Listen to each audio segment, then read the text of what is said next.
தினமல நேயர்களுக்கு வணக்கம். வணக்கம். கல் குவாரி உரிமையாளர்களிடமிருந்து 500 கோடி ரூபாய் அளவிற்கு நன்கொடை திரட்டப்படுவதாகவும் கொடுக்காதவர்கள் மீது ட்ரோன்களின் மூலமாக அளவெடுத்து நீங்கள் அளவுக்கு அதிகமாக எடுத்து விட்டீர்கள் என்று அபராதம் விதிப்பதாக மிரட்டப்படுவதாக வரும் தகவல்களில் உண்மையா? விவரங்களை பார்க்கலாம். முதல்ல அண்ணாமலை மாநில தலைவராக இருக்கும்போது டிஎம்கே ரிலீஸ் பண்ணாங்க. அதே மாதிரி நயினா நாகேந்திரன் அவர்கள் பாஜக தலைவர் ஆனோன்னு 6000 கோடி ரூபாய் ஊழல் நடந்திருக்குங்க. 248 டெண்டர் விடப்பட்டிருக்கு. மர்மம் என்ன அப்படின்னு கேட்டிருக்காங்க. நுங்கம்பாக்கம் பகுதியிலே மாநகராட்சியினுடைய குடிநீர் இணைப்பை பெற்ற ஒருவர் அதற்கான வேலைகளை பார்த்து கொண்டிருக்கும் போது எனக்கு ஸ்வீட் பாக்ஸ் கொடுக்காமல் இணைப்பை பெறுகிறீரா என்று அவருடைய குரலை உயர்த்தி பேச, எனக்கு துணை முதல்வரை தெரியும், என் பையனின் கூட படித்தவர் என்று சொல்ல, ஐயகோ உங்களுடையதான் டேங்கை எடுத்துக்கொள்ளுங்கள் என்று ஜகா வாங்கி இருக்கிறார். விவரங்களை பார்க்கலாம். கூட்டணி டெய்லி டார்ச்சர் பண்ணிக்கிட்டே இருக்கீங்க. எடப்பாடி பழனிசாமி சொல்றதை கேட்டீங்களா? சரி, அதுவும் கேட்கல. நயினா நாகேந்திரன் சொன்னார் கேட்டீங்களா?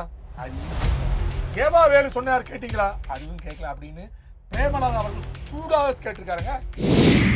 2026 தேர்தல் வாக்குறுதியாக ஏற்கனவே கொடுக்கப்பட்ட 525 இல்ல 505 விட மிகவும் பவர்ஃபுல்லாக இருக்க வேண்டும் என்று எல்இடி டிவியா அல்லது டேப்லெட்டா அல்லது மொபைலா என்று கணக்கீடுகள் செய்து கொண்டிருப்பதாக வரும் தகவல்களில் உண்மை இருக்கிறதா? திமுக உண்மையிலே இதெல்லாம் நாம் அளிக்கப் போகிறதா? விவரங்களை பார்க்கலாம். தொழிற்சங்கம் என்பதிலேயே மிகப்பெரிய தொழிலாளர்கள் கூட்டமைப்பு கொண்ட திமுக என்று சொல்லக்கூடிய இடத்துல அந்த தொழிலாளர்கள் மத்தியிலே வெட்டு குத்தலா நடந்திருக்குங்க. நீயா நானா என்று ஒரே போட்டி. விவரங்களை பார்ப்போம். இதை பத்தி தான் இன்னைக்கு நான் பார்க்க போறோம். இது சைலன்ஸ்.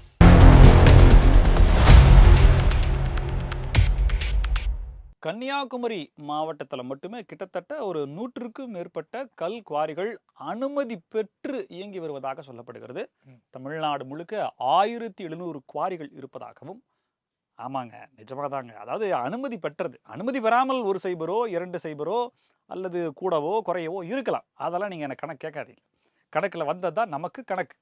ஸோ இந்த குவாரிகளிடமிருந்து ஏக்கருக்கு 5 லட்சம் ரூபாய் ஸ்வீட் பாக்ஸ் கேட்பதாக தகவல் வருகிறது. இதை எப்படி வசூல் பண்ணுறாங்க அப்படின்னா, குறிப்பிட்ட கட்சி அந்த மாவட்டத்தில் இருக்கக்கூடிய தாசில்தார் அளவுக்கு போகிறாங்க. இன்னும் சொல்ல போனால் அமைச்சரே ஸ்ட்ரைட்டாக போகிறாராமா. யார்? அமைச்சர் ரகுபதி, கனிம வளத்துறை. அவரு தார அவர் போய் அவரே வந்து ஸ்ட்ரைட்டாக சொல்லி வந்துடணும்ப்பா, தேர்தல் நடத்த விதிமுறைகள்லாம் வந்துருச்சுன்னா அதுக்கப்புறம் பார்த்துக்க ஒன்றுமே பேராது, அதுக்கு முன்னாடியே இந்த ப்ராசஸ்லாம் முடிஞ்சாகணும், ஒரு 500 crore டார்கெட் வச்சு நம்ம போகிறோம் சரியா அப்படின்ற மாதிரி இவங்க போயிட்டு இருக்கிறதாகவும் சொல்லப்படுகிறது. ஏற்கனவே மாதம் ஸ்வீட் பாக்ஸை வண்டி பெட்டியில் வச்சு நாங்கள் கொண்டு வந்து கொடுக்குறோம்.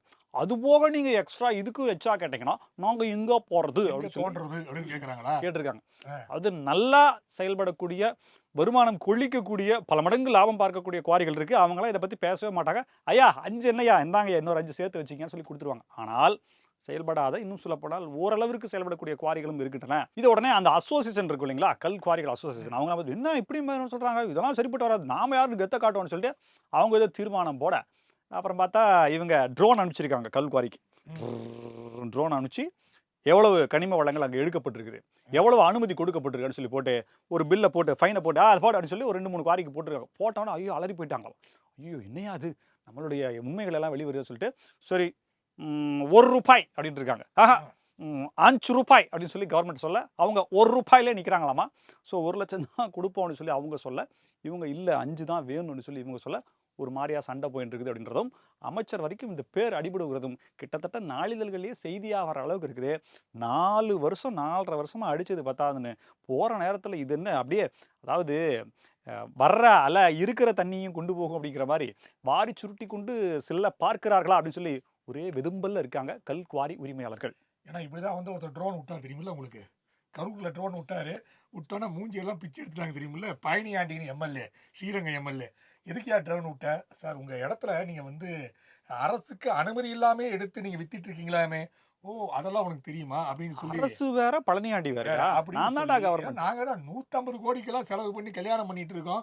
ஸ்டேஜ்லேயே வந்து 50 லட்சம் நாங்கள் பணம் கொடுத்தோம் முதல்வருக்கு, நீ எல்லாம் முடியல சும்மா பாக்ஸிங்கில் குமான்னு குத்துறாங்க. ஸோ அந்த ட்ரோன் வந்து போய் பார்த்தாங்கன்னா பிரச்சனை கிடையாது, போட்டு மூஞ்ச உடச்சிடுவோம். அதுக்கப்புறம் ட்ரோன் போச்சுன்னா ஓகே. அதுக்கப்புறம் ஒரு ஃபங்க்ஷன்ல ட்ரோனை பார்த்தாலே நமக்கு கலக்கமா இருக்கு அப்படின்னு சொன்னது அது வேற ஷார்ட்ஸா எடுத்து போட்டிருக்காங்க. ஆமா. ஸோ இதெல்லாம் போயிட்டு இருக்கிறதுல உண்மையும் இருக்குது. இந்த பக்கம் பத்திரிகையாளர்கள் பண்ற வேலை அப்படின்றதும் இருக்கு. சில பேர் மாட்றாங்க, பல பேர் தப்பிக்கிறாங்க. இதுதான் இருக்கிறது. பார்த்துக் கொள்ளுங்கள். பாஜக தலைவர் அண்ணாமலை அவர் இருக்கும்போது வந்து டிஎம்கே ஃபைல்ஸ் நான் ரிலீஸ் பண்ண போறேன் அப்படின்னு சொன்னாரு. டிஎம்கே ஃபைல்ஸ் 1, 2 அப்படின்னு கொண்டு வந்துட்டாரு. அப்புறம் இன்னொன்று சொன்னார் ஏடிஎம்கே ஃபைல்ஸ் அப்படின்னு சொல்லும் போது தான் அப்புறம் கொஞ்சம் கச்ச கச்ச கச்சன்னு உள்ளுக்குள்ள கூட்டணி எல்லாம் பிரச்சனையெல்லாம் உருவாச்சு. இப்போ அந்த இடத்தை நிரப்புவதற்கு நைனா நாகேந்திரன் வந்து புதுசா ஒரு விஷயத்தை கொண்டு வந்துருக்கு. கிட்ட 6000 கோடி ரூபாங்க இந்த ஒரு மாசத்துல அடிக்கிறதுக்கு திமுக பிளான் பண்ணிருக்குங்க அப்படின்னு இருக்காப்ல. அதுவும் சென்னை மாநகராட்சியில ஆமா, மட்டும். சென்னை மாநகராட்சி 4000 கோடி. ஓ, நெடுஞ்சாலை சென்னை மற்ற மாநில நெடுஞ்சாலையில் இருக்கிற மற்ற மாநில மாவட்ட நெடுஞ்சாலை. மாநில நெடுஞ்சாலை அதுல வந்து ஒரு 2000 கோடியா. கிட்டத்தட்ட சென்னை மாநகராட்சியில மட்டும் 248 டெண்டர்கள் விடப்பட்டிருக்கு. தினசரி 40 டெண்டர் இந்த ஒரு ஒரு வாரத்துல தினசரி 40 டெண்டர் ரிலீஸ் பண்றாங்க. எப்பவும் டெண்டர் வெளியிட்டா 1 இல்ல 2 மாசம் வந்து அவகாசம் கேட்பாங்க. ஆனா அந்த அவகாசமெல்லாம் இல்லாம உடனே டெண்டர் விட்டு உடனே முடிச்சு உடனே அனுப்புறாங்க. இது என்னங்க மிகப்பெரிய ஊழலா இருக்குது. சென்னை மாநகராட்சியில் எந்த டெண்டரும் முடிஞ்ச மாதிரி கிடையாது. ஏற்கனவே வந்து டாய்லெட்னு ஒன்று வெளியிட்டாங்க. அது என்னாச்சுன்னு தெரியல. அதே மாதிரி வந்து அந்த தூய்மை தொழிலாளருக்கான உணவு ஏற்பாடு செஞ்சாங்க. அது என்னாச்சுன்னு தெரியல. மழைக்காக 4000 கோடி ரூபா ஒதுக்குனாங்க. அது என்னாச்சுன்னு தெரியல. அது மட்டுமல்ல அந்த டாய்லெட்ஸ்லாம் வந்து பினாயில் இதெல்லாம் பண்ணி நாங்கள் இப்போ புதுசாக கொண்டு வரோம்னாங்க. அது என்னாச்சுன்னு தெரியல. இவ்வளோ ஊழல் நடக்கும்போது இதுக்கப்புறம் 4000 கோடி ரூபாய்க்கு வேற எக்ஸ்ட்ரா 248 டெண்டர் விட்டுருக்கீங்களா, இதெல்லாம் நியாயமா அப்படின்னு கேட்குறாரு. நீங்க நியாயமான்னு கேட்கறது இருக்கட்டும். பட் நாங்க கக்கூஸ் வந்து மெயின்டைன்ஸ் பண்றதுல அதை வாஷ் பண்ணி அது தண்ணி ஊத்தி தண்ணி வந்து ஆப்பிரிக்காவில் இருக்கக்கூடிய இன்னும் சொல்லக்கூடிய அங்க வேற இருக்கக்கூடிய அமேசான் காடுல இருந்து வரக்கூடிய புனிதமான நீரை கொண்டு வந்து போட்டு தெளிக்கிறாங்களோ. அங்க வந்து கெமிக்கல்லாம் நாங்க போட மாட்டோம். தேய்த்தான் கொட்டையை வச்சு தேய்ச்சே அதை வெள்ளை பண்ணுவோம். சோ இதற்காகத்தான் மெயின்டெனன்ஸ்க்காக இவ்வளவு பணம் செலவு பண்றோம். என்னன்னா 8 ரூபாங்கிறது சொல்றாங்களா, அது 3 ரூபாயே முடிகிற விஷயம். 8 ரூபா வரை போறாங்க. 100 ரூபாய் 200 ரூபாய்க்கு மேல போகுதுங்க ஒரு டாய்லெட் சொல்றீங்க. ஆமா ஆமா, அதனால அது பல டாய்லெட் மூடிதான் கிடக்குது. ஜேர்னலிஸ்ட் மணி அவர்கள் பல விஷயங்கள் தெரியும். ஏங்க நான் வந்து போயும் இன்வெஸ்டிகேஷன் ஜேர்னலிஸ்ட்லாம் பண்ணல. பத்திரிகையில் இருக்க செய்திகள் எடுத்தாலே தெரியுது. ஒரு கக்கூஸ்ல ஊழல் பண்ணது மெயின்டைன் பண்றதுலாம் சந்தி சிரிக்குது அப்படின்னு சொல்லி அசிங்கமா இருக்குன்னு சொன்னாரு. சோ அதெல்லாம் விடுகையா எல்லாமே அந்த டாய்லெட்னு வெளியிட்டாங்களே, அது எங்கேயாவது ஒரு இடத்துல பாத்துறீங்களா? டாய்லெட்டா தான் இருக்கு. ஆமா, அந்த டாய்லெட் பார்க்க முடியலங்க. ஆனா வந்து அதுக்கு எவ்வளவு ஆடம்பரம், எவ்வளவு பிரச்சாரம் எல்லாம் செய்து வெளியிட்டார்கள். அப்பா அவர்கள் இப்படியெல்லாம் செய்யலாமா அப்படின்னு கேள்வி கேட்கிறாங்க. எங்க அந்த அப்பாவோட ஆட்சியில தான் பல்வேறு நிகழ்வுகள் வந்து இது மாதிரி முறைகேடா நடந்து கொண்டிருக்கின்ற குற்றச்சாட்டு வைக்கப்படுதுங்க. இந்த தூய்மை பெண்கள் கொடுக்குற சாப்பாட்டுல நேத்து பாத்தீங்கன்னா கரப்பான்பூச்சி திருப்பி அமிச்சாங்க. ஒரு ஊர்ல வந்து சாப்பிடவே முடியல, எல்லாம் வச்சு போட்டோவே வந்துருது. திருப்பி அமிச்சாங்க எல்லாம் சாப்பாடு. என்ன ஆனா பாத்தீங்கன்னா WHO பரிந்துரைப்படி மிகச்சிறப்பான டயட்டீஷியன்ஸ் டிஸ்கஸ் பண்ணி நாங்க வந்து ஸ்டெரில் பண்ணி தான் நாங்க குடுக்குறோம். நாங்க அந்த அளவுக்கு சொல்றாங்க. அங்க பார்த்தா சொல்ல இன்னும் நாங்க வந்து ஒவ்வொருத்தரா அங்க பார்த்தா கரப்பாம்பூச்சி. இன்னொன்னு பக்கம் பாத்தீங்கன்னா திருப்பூர்ல கோயம்புத்தூர்லயா குவான்டிட்டி கம்மியா இருக்குன்னு. ஏங்க நாங்க இவ்வளவு வேலை பார்த்துட்டு வரோம், ஒரு வயிறு நிறைய சாப்பாடு போடணும் இல்லைங்க, குவான்டிட்டி கம்மியா இருக்குன்னு அவங்க போராட்டம் பண்ணிருக்காங்க. சோ இதெல்லாம் குற்றச்சாட்டுகள் அல்ல, காழ்ப்புணர்ச்சியினால் வைக்கப்படக்கூடிய கருத்துக்கள். எதிர்க்கட்சியின் சதி. நுங்கம்பாக்கம் குடிசை பகுதியில் இருக்கக்கூடிய ஒரு குடிசை வாசி. நுங்கம்பாக்கம் ஏழ்மையான இடம் இல்லையா? அங்க வந்து ஒரு மாநகராட்சியினுடைய மெட்ரோ கனெக்ஷன் ஒருத்தர் வாங்குறாங்க. அதாவது குடிநீர் இணைப்பு ஒருத்தவங்க வாங்குறாங்க. போய் மாநகராட்சியில் பணம் கட்டிடுறாங்க. பணம் கட்டின பிறகு அவங்க வந்து குழி தோண்டி கனெக்ஷன் கொடுக்குறாங்க. அந்த கனெக்ஷன் கொடுக்கும்போது குழி தோண்டி குடிச்சிட்டு இருக்கும்போது அந்த பகுதியினுடைய யாரு திமுக வெயிட்டு கை போன் பண்ணிருக்காரு. எனக்கு தெரியாம நீ என்ன கனெக்ஷன் கொடுத்து நிக்கிறியா, நீ கொடுத்துருவியா, குத்தி தான் பாரு அப்படின்ற மாதிரி அவர் இதை பேசி நிற்கிறார். இந்த மாநகராட்சியினுடைய ஊழியர் பயந்து போய் ஐயோ என்னங்க இப்படிலாம் பிரச்சனையாகிப்போம்னு சொல்லிட்டு அப்படியே அந்த ஃபோனை அந்த வீட்டினுடைய உரிமையாளர்கிட்ட கொடுத்துருக்காரு. இல்லை அவர் ஃபோன் நம்பரை வாங்கி இவங்க பேசினாங்களா என்னன்றது தெரியல. ஸோ வீட்டின் உரிமையாளரும் சம்மந்தப்பட்ட அந்த வெயிட்டு கையும் பேசியிருக்காங்க. பேசினோடனே அவங்க சொல்கிறதெல்லாம் கேட்டுட்டு கடைசியாக இல்லை ஒன்றும் இல்லைங்க, உதயநிதி ஸ்டாலின் துணை முதலமைச்சரும் என்னுடைய பையனும் கிளாஸ்மேட்டு 2 பேரும் ஒன்றா தான் படித்தாங்க, எனக்கு கூட கொஞ்சம் தெரியும், நான் சொன்னா கூட கேட்பாங்க, அவரோட ஃப்ரெண்டு கூட எங்க அமைச்சர் தெரிஞ்சவர் தான். ஆமா, இது விஷயமா நான் அவர்கிட்ட ஏதாவது சொல்லி பார்க்குறேன், முடியலன்னா பரவாயில்லைங்க, ஏதாவது நீங்கள் கேட்குறது என்னன்றது பண்ணிடலாம். என்னது துணை முதலமைச்சரா? அவ்வாடாடலாம் அந்த அளவுக்கு உயரமான ஆள்லாம் இல்லம்மா, வாழ்க்கையிலே 2 தடவை தான் அவரை பக்கத்துல நின்று நான் பார்த்துருக்கிறேன், இருந்தாலும் சொல்லிட்டு அம்மா உங்களுக்கு என்னம்மா நான் 3/4 இன்ச்சு பைப்பா 1 இன்ச்சு பைப்பே என்ன போட்டுறேன், ரெடியூசர் போட்டு உங்களுக்கு இப்போ 24 ஹவர்ஸ் வர மாதிரி 1 இன்ச் பைப் போட்டுறேன்னு சொல்லிட்டு அவரே பக்கத்துல நின்று அந்த வேலையை பார்த்து கொடுத்துருக்காராமா. ஆனாலும் பாருங்க, இதே போல மற்றவர்கள் யாரேனும் குடிநீர் இணைப்பு கேட்டா அவங்களுக்கான ஸ்வீட் பாக்ஸ்கள் கொடுக்கப்பட்டால் மட்டும். ஆனா இப்போ உங்களுக்கு ஈஸியான விஷயம் என்னன்னா, சொல்ல வருது என்னன்னா, இந்த போன் வந்து யார் போன் வந்தாலும் நீங்க சொல்ல வேண்டிய விஷயம் என்னன்னா, எங்களுக்கு வந்து துணை முதல்வர் ஃப்ரெண்டுங்க, எங்க பையனுக்கு ஆமா. ஃப்ரெண்டுங்க, எங்க பெரியப்பாக்கு ஃப்ரெண்டுங்க அப்படின்னு சொல்லிட்டீங்கன்னா, அந்த மகேஷ் சிற்றரசு அப்படின்னு சொல்லக்கூடியவர் வந்து உங்ககிட்ட கேட்க இப்படித்தான் மாட்டாரு. ஒருத்தன் கொஞ்ச நாளைக்கு முன்னாடி மெரினா பீச்ல ஒரு பெண்ணோட இருந்து மாட்டினான். ம். அவனுக்கு கூட்டு போய் மாவு கட்டு போடல, மற்றபடி எல்லா ட்ரீட்மெண்ட்டும் அவனுக்கு பண்ணுச்சு. இந்த சம்பவத்தை நீங்க மறந்துருக்க மாட்டீங்கன்னு நினைக்கிறேன். அவன் பேசுறது, போலீஸ்காரரை பேசுறது, என்ன பேச்சு பேசுனாங்க அந்த போலீஸ்காரர். அஹ், அவரு அதுதான் சொன்னார். எனக்கு முதலமைச்சரை தெரியும், தெரியும் துணை அப்படின்னு. முதலமைச்சரை ஆனா தெரியும்ட்டாரு. அந்த தம்பதி போலீஸ்காரர் தான் அப்படியே சொல்றீங்க. ஜகா அந்த தம்பதி அதேதான் அது வேற அதேதான். திடீர்னு நீ காதல Facebookல வந்து இவரை ஞாபகம் இருக்குதான்னு கேட்டாங்க. நீங்க வேற இன்னைக்கு கரெக்டா அதை கேட்குறீங்க. அது வந்து போதையில கேட்டிருப்பாங்க. நீ நிதானமா கேட்டா உங்களுக்கு அந்த பிரச்சனைலாம் வராது. போதையின் பாதைகள் சொல்லாதீர்கள். ஆமா. இல்ல அந்த சிற்றரசுன்றவர் தான் பல்வேறு விஷயங்கள்ல வந்து அந்த போதைப் பொருள் போன்ற விஷயங்கள்லாம் வரும்போது ரைடெல்லாம் வந்துச்சு. அந்த மாவட்ட தலைவருக்கு, செயலாளருக்குலாம் குற்றச்சாட்டு இருக்கு. திமுக தமிழ்நாடு போராடும், தமிழ்நாடு வெல்லும். தமிழ்நாடு தலை குனியாது. இதெல்லாம் வேற சொல்ல வேண்டியது நீங்க. ஒருவரும் பின்தங்கி இருக்க மாட்டார்கள். ஏன்னா அவ்வளவு பேர் பின்தங்கி தான் இருக்கிறான். முன்னாடி யாராவது இருந்தாலும் ஒருத்தர் பின்தங்கி இருக்கிறதுக்கு அப்படின்னு சொல்லப்படுற நிகழ்வா இருக்குது. ஸோ இனிமேல இன்னும் 1 மாசம் தாங்க முடிக்கிற அளவுக்கு கட்டிங் முடிச்சுன்னு எல்லாம் களத்துல இறங்கி கட்டிங்கா வாங்கிட்டு இருக்கிறாங்க. ஏங்க பேரம் பேசுறேன்னு சொல்றீங்க. அங்க பொட்டி வாங்கிட்டியான்றீங்க. இங்க பொட்டி வாங்கிட்டியான்னு கேக்குறீங்க. அப்படி அவங்க சொல்லவே இல்ல. யாரு? அங்க பேச்சு நடத்துறீங்க, ஆ, இன்னொரு இங்க விஷயம். பேச்சு நடத்துறீங்கன்னு சொன்னீங்கல்ல. அது இல்ல. இன்னொரு விஷயம் போன வாரம் அவங்க பையன் இருக்காரு விஜய பிரபாகர் என்ன சொன்னாரு? பொட்டி வாங்கிட்டேன், பொட்டி வாங்கிட்டேன்னு சொல்லிக்கிட்டே இருக்கீங்களே. நீங்க இதை வந்து நிரூபிக்க முடியுமா? அப்படிலாம் மீட்டிங்ல கேட்டார். அதை வந்து போட்டி வாங்கும்போது எங்களை கூப்பிட்டா நாங்க போட்டோகிராஃப் எடுத்து வீடியோ எடுத்து நாங்க நிரூபிக்க அதெல்லாம் போறோம். நீங்க பேசுறீங்களா அப்படின்னு கேட்டார். இப்ப பாருங்க நீங்க அங்க பேசுறீங்க, இங்க பேசுறீங்க சொல்றீங்களா? நான் யார்கிட்டயாவது பேசுற மாதிரி கேளுங்க. நயினார் என்ன சொல்றார்? நாங்கள் பேசவில்லை அப்படிங்கிறாரு. எடப்பாடி பழனிசாமி என்ன சொல்றார்? நாங்க பேசவில்லை அப்படிங்கிறாரு. அதுக்கப்புறம் வந்து ஏவா வேலு என்ன திமுக என்ன சொல்றாரு? நாங்க பேசவில்லைங்கிறாரு.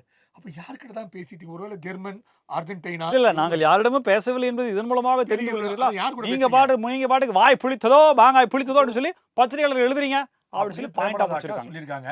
ஆனா என்ன ஒரு விஷயம் விஷயம். யார்கிட்டயும் பேசல, யார்கிட்ட பேசிட்டு இருக்காங்க? ஒரு விஷயம், பிரேமலதா அக்கா இல்ல, ஆமா. விஜய பிரபாகரனுக்கும் பிரேமலதா அந்நியார்னு சொல்றாரு. இது எந்த விதத்துல நியாயம்? அதாவதுங்க இன்னொரு விஷயம் உங்களுக்கு திருப்பி ஒரு ஃபிளாஷ்பேக் சொல்ல வேண்டியிருக்கு. கருணாநிதி சிஎம்மா இருக்கும்போது சென்னை மாநகர மேயரா வந்து ஸ்டாலின் இருந்தாரு. அப்போ வந்து மாநகர தந்தை அப்படின்னு ஸ்டாலினை சொல்லுவாங்க. அப்போ வந்து கருணாநிதி யாரை கூப்பிட்டாரு தன் மாநகர தந்தைன்னு? ஸ்டாலின் தானே கூப்பிட்டாரு. தன் மகனையே தந்தைன்னு அழைத்தவர் தானே கருணாநிதி. பாயிண்ட். அது இதுக்கு அதே நான் மாதிரி சொல்லட்டுமா? தான் இதுக்கு நான் சொல்லட்டுமா? ஆ. அவரு தேர்ந்தெடுக்கப்பட்டு ஒரு மக்கள் பிரதிநிதியா பொறுப்புல இருக்கிறார். ஆ. நீங்க என்னவாகுறீங்கோ? அதாவது கட்சி உறுப்பினர்களால் பெருவாரியாக மக்களால் அந்த ரசிகர்களால் விஜயகாந்த் மன்றத்தினரால் அண்ணின்று அழைக்கும் போது அதே பொறுப்பு தானே வருதா இல்லையோ? இதைத்தான் உருட்டுன்னு சொல்றாங்க. எவ்வளோ கஷ்டப்பட்டு பேசுகிறோம் நீங்கள் உருட்டுன்றீங்க. ஸோ அது மாதிரி அக்கா அவர்களை பற்றி இது மாதிரி சொல்லும்போது அப்போ யார் கூட தாங்க பேச்சுவார்த்தை நடத்துங்கும் போது எனக்கு ஒரு சின்ன ஒரு ஞாபகம் வருதுங்க. ஏங்க பொதுச்செயலாளர்னு சொல்லுங்க. இல்லைங்க. அது வந்து பதவி தானே, அதை சொல்லிட்டு போங்க. அந்நியார் அப்படிங்கிற ஒரு மகன் தன்னுடைய தாய் அந்நியார்னு சொல்றதை நம்ம எப்படி எடுத்துக்க முடியும்? அதாங்க ஒரு விஷயம் நல்லா புரிஞ்சுக்கோங்க. கருணாநிதியை கலைஞர் என்று சொன்னால்தான் திமுக மரியாதை. எம்ஜிஆர் அவர்களை புரட்சி தலைவின்னு சொல்லணும். ஜெயலலிதா அவர்களை அம்மா இல்லைன்னு புரட்சி தலைவின்னு சொல்லணும். அதே மாதிரி கேப்டன் அவர்களை விஜயகாந்த் அவர்களை கேப்டன் சொல்லணும். யார் பேரும் பேரை சொல்லி கூப்பிடக்கூடாது. புரியுதா உங்களுக்கு? அவங்க அப்பா அம்மா வச்ச பேரை வச்சு யாருமே கூப்பிடக்கூடாது. எல்லாம் நம்ம வச்ச பேரில் தான் கூப்பிடணும். அது மாதிரி அந்நியான மக்கள் வைத்த பேரை அவர் அழைத்திருக்கிறார். அதாவது இன்னொரு விஷயம் சொல்ல வரேங்க. யாரோட கூட்டணி இருக்குன்னு நான் நினைக்கிறேன் தெரியுங்களா? அதாவது வந்து ஃபுட்பால் மேட்ச் நடந்தது பாருங்க 2014, 15 நினைக்கிறேன். அப்போ ஜெர்மன் வந்து ஜெயிச்சிட்டு இருக்கு. அந்த ஜெர்மன் கொடியும் தேமுதிகவிலும் ஒரே மாதிரி இருக்கும். ஒன்று என்ன சொல்ல, ஜெர்மன் அங்கே ஜெயிச்சோன்னே 2016 தேமுதிக ஜெயிச்சிருந்தாங்க. அது மாதிரி ஜெர்மன் கூட ஒருவேளை கூட்டணி பேச்சுவார்த்தை நடத்துறாங்களா என்னையோ தெரியலங்க. இந்த விருப்ப மனு எல்லா கட்சியிலையும் வாங்குறாங்கல்ல, ஆமா. அப்படியே அந்த தேமுதிகலையும் கொடுத்துட்டு இருக்காங்க. அது பாருங்க, நம்ம கோயம்பேடுல இருந்து அப்படியே 100 ஃபீட் ரோடு வழியா இந்த பக்கம் வந்துருச்சு. கிட்டத்தட்ட ஒரு கத்திப்பாறை வரைக்கும் வந்துருச்சு. இந்த பக்கம் பாத்தீங்கன்னா அண்ணா நகர் அந்த இது வருது பாத்தீங்களா, அந்த திருமங்கலம் வரைக்கும் வந்துருச்சு. இந்த பக்கம் பாத்தீங்கன்னா மதுரை வாயில் வரைக்கும் போயிடுச்சு. இந்த பக்கம் பாத்தீங்கன்னா பூந்தமல்லி ஹை ரோட்ல அது எது வரைக்கும் நிக்குதுன்னே தெரியல. அந்த மாதிரி இருக்கிறதுனால ஒரு 3 நாள் நீட்டிச்சிருக்காங்க அந்த விருப்ப மனு வாங்குறது. நீங்க தவறான செய்தி. நான் ஏன் சொல்றேன்னா, நீங்க நான் இந்த கருத்து மட்டும் பண்றேன். பத்திரிகையாளர்கள் எல்லாமே அந்த குறிப்பிட்ட கட்சியை சரியான செய்தியே போடுறது இல்ல, அவங்கள பண்றாங்க இப்படி பண்றாங்கன்னு சொன்னதுனாலதான் நான் உண்மை செய்தியை பதிவு. தவறான செய்தி. 3 நாட்களுக்கு முன்பு ஒரு தொலைக்காட்சி வந்து வெறிச்சோடி கிடைக்கிறது அப்படின்னு சொல்லி போட்டோ போட்டாங்க. நீங்க சொல்ல வந்து சூசகமா தான் சொல்ல வரீங்க. பட் நான் அதுக்கு விளக்கம் தரேன். அன்னைக்கு அஷ்டமி, அடுத்த நாள் நவமி, அதனால வந்து அப்புறம் தசமி, ஆமா, அதனால அப்புறம் ஏகாதசி. அதாங்க இது 3 நாள் 4 நாள் தெரியாதனால நாங்க வேட்புமனு அறிவிச்சிட்டோம். எங்க ஜோசியர் சரியா சொல்ல, டெக்னிக்கல் ப்ராப்ளம். அதனால இன்னொரு 4 நாள் நாங்க எக்ஸ்டெண்ட் பண்ணுவோம். ஓ கரெக்ட். பாத்தீங்களா, 2021ல திமுக கொடுத்த தேர்தல் வாக்குறுதி ஜார்ஜ் புஷ்ஷும் பில் கிளின்டனும் ஐயோ ஏதோ ஃப்ளோவில் வந்துருச்சுங்க. அதாவது அமெரிக்க அதிபர் ட்ரம்ப்பும் ரஷ்ய அதிபர் புட்டினும் உட்காந்து பேசியிருக்காங்க. என்னப்பா தமிழ்நாட்டில் ஒரு கட்சி 505 வாக்குறுதி கொடுத்துருக்காமா, அவங்க தான் ஜெயிச்சிருக்காங்களாமா அப்படின்னு சொல்லிட்டு அவங்க பற்றி பேசக்கூடிய அளவுக்கான கதாநாயகனாக பேசப்பட்டது அப்படின்னா அது அந்த தேர்தல் வாக்குறுதி தான். அதில் 404 பேட் ரிக்வஸ்ட் எரர்னு வரும் பார்த்தீங்களா, நெட்டில் இணையதளங்களில் போய் அடிச்சிங்கன்னா 404 வரும். ஸோ அந்த 404 வாக்குறுதிகளை நிறைவேற்றி இருக்கும் அப்படின்னு சொல்லி அவங்களே ஒத்துக்கிறாங்க. அப்போ மீதி 101 அது தெரியல. 101 அதான் நீங்க சொன்னதுதான், அதுதான் வந்திருக்குது. 111 வரல, 101 வந்திருக்கு. ஸோ அதனால என்னன்னா இந்த தடவை யாருமே எந்த கொம்பனாலும் குறை சொல்ல முடியாத வாக்குறுதியை கொடுத்தாகணும் அப்படின்றதுனால எல்இடி டிவி கொடுக்கலாமா அப்படின்னு சொல்லி யோசிச்சாங்க. தெரியல, அது ஒரு 75 இன்ச்சு 75 ஆமா 75 இன்ச்சு ஸ்மார்ட் டிவி டச் கொடுப்பாங்க. டச் வெளிய வந்து படுத்துறோம். ஆமா, நீங்க வீட்டுக்கு வெளியில வந்துட்டு ஒரு நல்ல வேப்பங்குச்சி எடுத்து டிவில ஒரு குத்து குத்துனீங்கன்னா அது ஆன் ஆயிடும். மறுபடியும் இன்னொரு குத்து குத்துனீங்கன்னா அது குறிப்பிட்ட டிவிக்கு போயிடும். இன்னொரு குத்து குத்துனீங்கன்னா டிவி உடைஞ்சு போயிடும். மாற்று டிவிய வாரண்டி கொடுத்து கிளைம் பண்ணிக்கலாம். அப்ப திருப்பி நீங்க ஸ்டிக்கர் ஒட்டுவீங்க, அப்புறம் வாரண்டி கிடையாதும்பாங்க. அதெல்லாம் வேற இருக்குல்ல. அது ஃபர்ஸ்ட் போட்டோன்னே வரும் உங்கள் எல்இடி டிவியா. அடுத்தது பாத்தீங்கன்னா, சார் தலைவரே எல்இடி டிவி கொடுத்தா எப்படி தலைவரா இருக்கு? 75 இன்ச்சு டிவி கொடுத்தா அது வைக்கிறது கடல் இல்லாம நிறைய பேர் இருக்காங்க. நம்ம பேசாம டேப் கொடுத்தலாம் தலைவரே. டேப்னா நம்ம எல்லாரும் எடுத்துட்டு போகலாம் தலைவரே. பாத்திரம் கழுவும் போது அப்படியே பார்த்துட்டே சாப்பிடுவாங்க. என்னடி நாடகத்துல என்ன ஆச்சு, அவன் இட்டுன்னு போய்க்கிறாண்டி அப்படின்ற மாதிரி அவங்க பேசிடுவாங்க. நம்ம நிகழ்ச்சி பெருசா தெரியுங்க அப்படின்ற மாதிரி. அவங்க கொடுக்குற டேப்ல நம்ம நிகழ்ச்சி பார்ப்பாங்க. பேராசை. அந்த மாதிரி டேபு கொடுத்தலாம் அப்படின்னு சொல்லிட்டு ஒரு யோசிக்க. இன்னொரு சொல்லுங்க தலைவரே, டேபு டிவிலாம் என்ன தலைவரா, மொபைல் கொடுப்போம் தலைவரா, கையிலேயே வச்சிருப்பாங்க தலைவரா. இனி அடுத்த 500 வருஷத்துக்கு நம்ம தான் தலைவரா மொபைல் கொடுத்தலாம் தலைவரா. ஒரு 10 GB ரேம்ல கொடுத்தோம்னு வச்சுங்க, அப்படியே கணக்கா இருக்கும். போட்ட உடனே வரும் தமிழ்நாடு போராடும், தமிழ்நாடு வெள்ளு அப்படின்னு சொல்லிட்டு நம்மளுடைய விடிவெள்ளி கருணாநிதி அவர்களுடைய போட்டோவை போட்டு பார்த்தா யானை தேஞ்சு கட்டருமா வந்த மாதிரி இருக்கு. அதாவது ஔவையார்னு ஒரு படம் வந்து தெரியுமா உங்களுக்கு? நீங்க 75 இன்ச்சு டிவில டிவி மட்டும் தான் பார்க்க முடியும். டேபு ஓகே, கன்வீனியன்ட்டா இருக்கும், ஹேண்டியா இருக்கும், ஓகே. பட் மொபைல் எல்லாத்துக்கும் யூஸ் ஆகும்ல. அதாங்க ஔவையார்னு ஒரு படம் வருங்க. அந்த படத்துல வந்து ஒரு கஞ்ச பிரபு இருப்பார். அவர் ஔவையார் பார்க்க போவாங்க. பார்க்க போன ஒரு கவிதை பாடினோடனே, சரிப்பா இவருக்கு நான் யானையை கொடுத்துருப்பேன் பாபுல ஔவையாருக்கு அந்த அரசர். அடுத்த நாள் போயிட்டோன்னா என்னப்பா யானை சொன்னேன், யானை உன்னால காப்பாற்ற முடியாது, 2 குதிரையை வச்சு போகும்போது குதிரை அடுத்த நாள் குதிரை தரேன்டியாப்பா, குதிரையெல்லாம் உன்னால மெயின்டைன் பண்ண முடியாது, என்ன மாடு ஒரு பசுமாடு வச்சுக்கோன்னாப்ல. அடுத்த நாள் பசுமாடு உன்ன வைக்க பண்ற, நீ இந்த புடவை வச்சுக்கோ அப்படின்பாப்ல.